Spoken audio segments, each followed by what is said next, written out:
we had received our new pigeon clock today. And we've already tested it out at the secretary's house. We got 30 of these leg band chips. But we're going to show you the process of this. It's a very easy installation. And it's a very easy tool, looks like. We're going to connect this in a little bit here and let you know. Okay, this is our new pigeon clock. Same concept.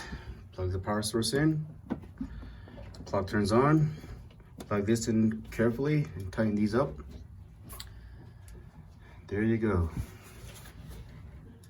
Takes a second to power up.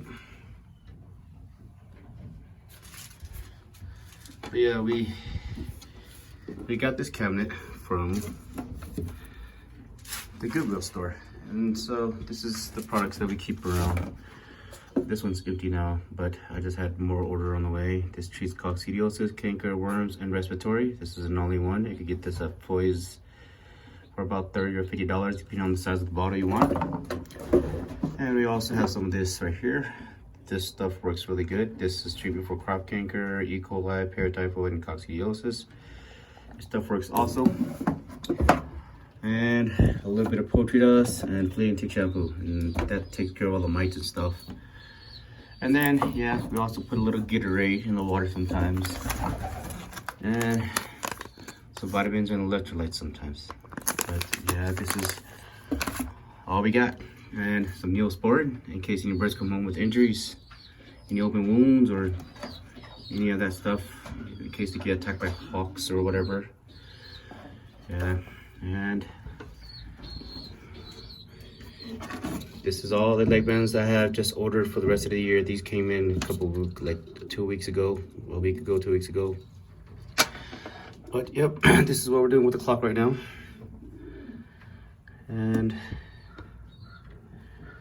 let's go to training. Okay, so that's the, let's reset this. Start. All right, now let's call the birds in. The same concept. Plugs goes up there, and this is a smaller pad. This pad goes here. It's a little bit smaller than the other one, but it'll work because the birds will have to walk through here to the middle, right over the pad to come inside. So it's good enough for now. Let's call the birds in. Oh yeah, I forgot, the trap door is just this little right here. Pull it up or down. Pull this up to let the birds out. Pull this down to let the trap train. Okay. But yeah, this is what we're doing. We're gonna have to tidy these up a little bit more. But this is our brand new clock. Cost $800, but it's the best, supposed to be one of the best things to be out there. The birds are up there.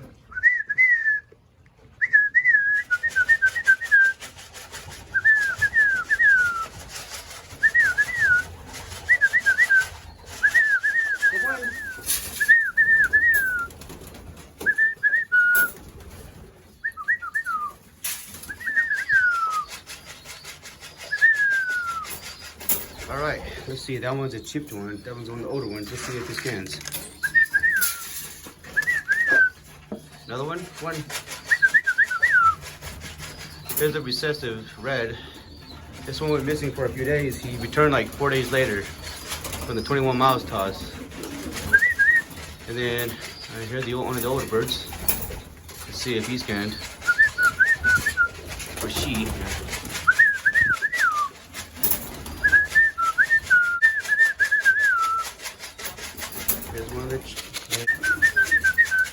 This one was supposed to be on the race team, but we forgot all about it because it was too small. So that one's no longer on the race team.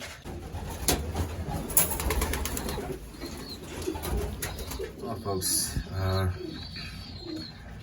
so actually, the ones that did not arrive was already in the loft, and the ones that arrived were only 2 of them. They were out with the young birds, because when we got back, we released them to hang out with the young birds for a little bit. And these ones are already in the loft as well. So tomorrow we'll retry again.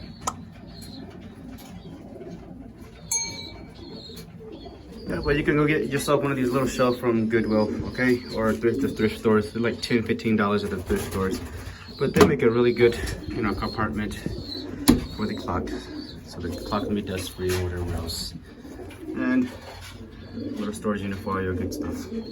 Your vitamins and medicines and stuff for your pigeons.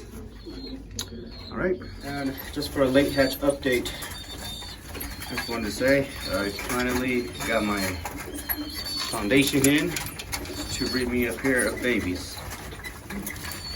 These ones have IF bands. They're not for sale, they're just for stock. I'm bringing these for stock, just for future breedings. Just to keep the stock alive, because this hen only throws me a few babies a year, sometimes nothing. So out of the whole year, I finally got a pair of babies out of her, because the cockbird paired to her doesn't throw any babies. Yes, these are Gaby Vandenabeele crossed with, I believe it's probably a Jansen. And one of them is here.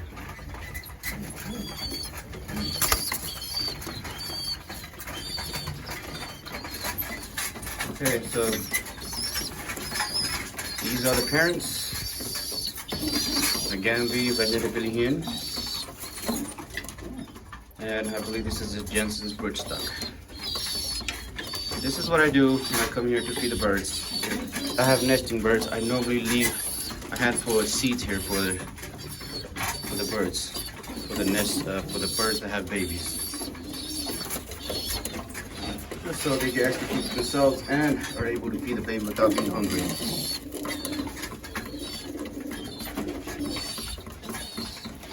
So yes, I'm pretty happy. Finally got a pair out of this pair this year. And I'm keeping these for stock breedings, future breedings, in case anything happens to the parent birds.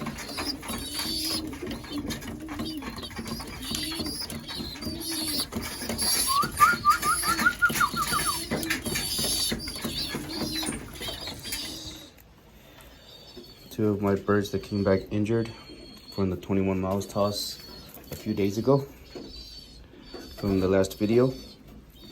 This is one of them, and this is the damage that's happened. The birds came back in the nighttime. I was wondering why like half the birds didn't come back in a timely manner, and this one happened to come back much later. Alright, so sorry for that moment, but yeah, these two birds came back injured. Young birds, inexperienced flyers. They were probably flying too low that day, so they ran into fence lines. But all the young birds came back. Our recessive red returned back like 4 days later. You know, he looked a little bit on the hungry side, but he's totally okay. Just hanging out. And yep, that's just the way it is, guys. Young birds sometimes make mistakes, but they'll eventually learn. But anyways, this year we only have 6 older birds, the older ones that we've been training for this channel, for the show of this channel. You know, only those 6 will go to the race. These other younger batch, all these other younger birds, they will wait until old bird seasons, and we will slowly train them next year in the springtime. So hopefully, you know, we'll have a bigger, stronger team in the springtime for the old birds season.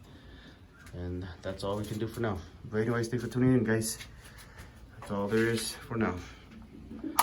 Have a good night.